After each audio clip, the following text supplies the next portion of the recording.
Ik was gewoon mijn ding aan het doen in Zuidhoorn bij de Pokémon toernooi toen ik opeens Destined Rivals zag.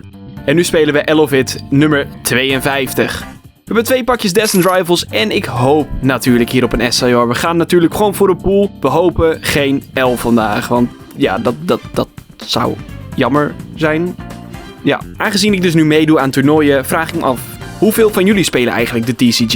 Ik ben er best wel benieuwd naar, laat het even weten in de reacties. Ik ga bekijken wat er in pack nummer 1 zit.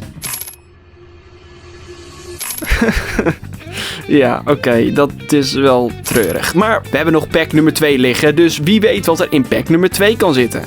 Nou, als je de TCG speelt, dan ben je trouwens ook niet onbekend met de prize packs. En daar ga ik ook een keer een aflevering over maken, over de prize packs.